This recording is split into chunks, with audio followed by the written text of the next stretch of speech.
Does your faith command you to do the street corner stuff? Yes. The street speaking, now the signs are subjective. What is it formally called? Is street speaking the formal name?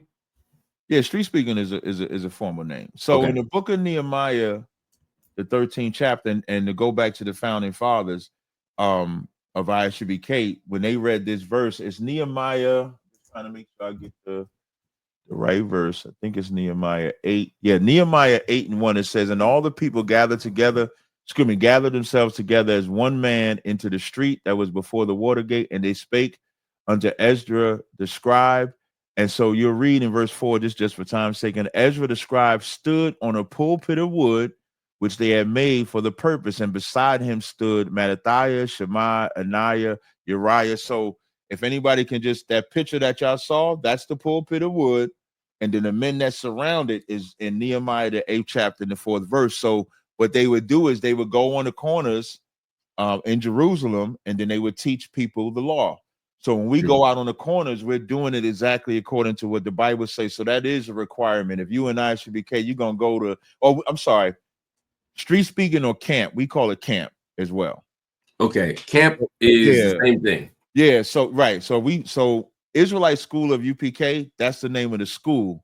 Camp is what we do on Saturdays or sometimes Fridays, depending on, what location it is. Got you. Growing up, I just always remember being on Friday. I knew y'all was gonna be outside. Yeah. So it could be Friday or Saturday, sometimes Friday and Saturday. I know Philly used to be Friday sometimes and Saturday. When I came into the school, we was doing Fridays and Saturdays in Philly. Because I used to come to Philly.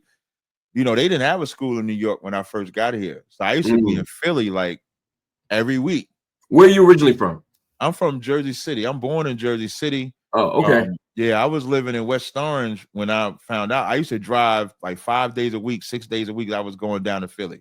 Like I would get off my job or my slavery, as we call it, and drive straight down to Philly and be up in them classes, 41 Garrett Road. Well, technically it's Upper Darby, but I'm Upper Darby. Oh, yeah, I know it well. Yeah. So we used to go there and rock out with the classes. Are you allowed, or no, are you required to learn Hebrew as a member of the school? Yeah, so I'm a novice in Hebrew. I'm not a Hebrew expert, so I could read it. Like if it's in front of me, I can read it. But on a scale of 1 to 5, I would probably put myself at a 2. So as a body, so we got some brothers, like there's a brother in New York, Hazahav. He's an expert at Hebrew. Captain Tazaryach in DC, expert at Hebrew. I'm not an expert at Hebrew, so I wouldn't put myself. So it's not a requirement. Yeah, it's not like you got to know Hebrew. You got to know it to pass the test to become an officer. But what you do after that, your gift is revealed. Some people have the gift of tongue to learn Hebrew like that. When I was in the Ansar movement and in that tradition, a lot of the organizational rules were different than necessarily they were scripture based rather than U.S. culture based. For example, polygamy was permitted. Yeah, we're polygamy over here too. It's permitted. Okay. Yeah.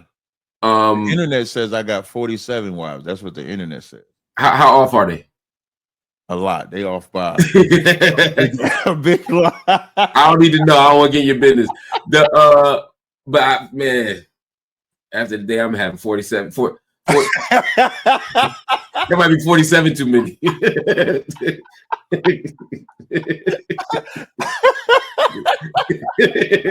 Man, you crazy, man. You crazy.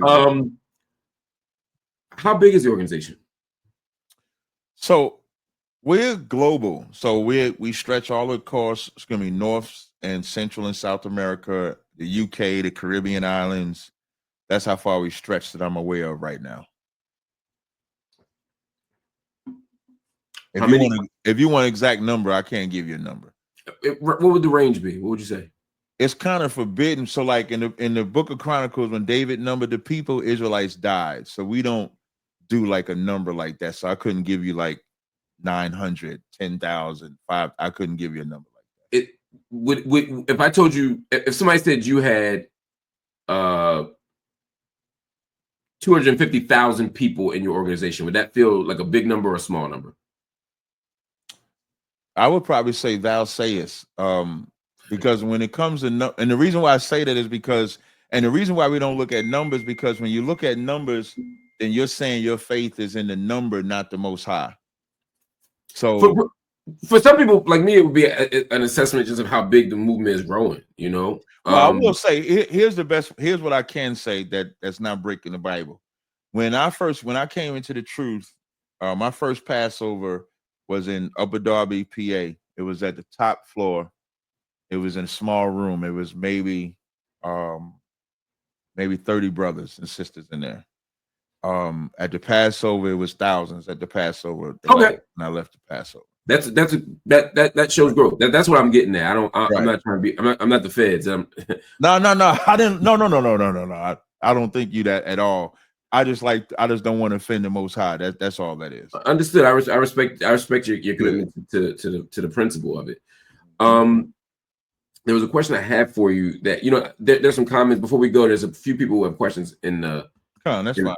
In the comments here, there was something else I wanted to ask you. It'll come back to me. I lost my thought when I read these daggone comments. So Stacy Glore writes in and says, do you all agree or disagree that the invention of different religions, political parties, and other labels continues to divide us as a people? Yes. I think the invention of them definitely divides us. That's why, like I say, the Bible is not an invention. It's just there. But the religions that come out of it, the Jehovah's Witness, Seventh-day Adventists, Baptists, Methodists, and even some Israelites. I was going to say, a whole lot of people say Israelites. Yeah. Listen, I'm always going to be up front. I'm always going to be up front. And even some Israelites, and a lot of that comes from ego, power, belief. People want to be followed. People want to be worshipped. So you're going to always kind of like have that division until you can put your ego, pride, XYZ. For the Israelites, and for those that know me, I've always offered to sit down with every Israelite group. The offer has always been open. Commander General Honda's been saying that since 2010. So nobody could say that we're not open to the conversation, but you got to be willing to come and have the conversation with us. So we don't have that pride. I know what I wanted to ask you. Talk to me about those other groups. It came up briefly a moment ago. I spent a lot of time studying, reading about, spending time with the African Hebrew Israelites of Jerusalem. I even slept in the I can't think of the kafar there, and just learned so much. When people talk about them, or when I talk about them, people think I'm talking about y'all. Okay. When people hear Hebrew Israelite, they don't think of the African Hebrew Israelites of Jerusalem. Right. They think of y'all. They think of the camps. They think of street speaking. They think of the signs. I mean, I would imagine that you wouldn't want it the other way. Right. Right.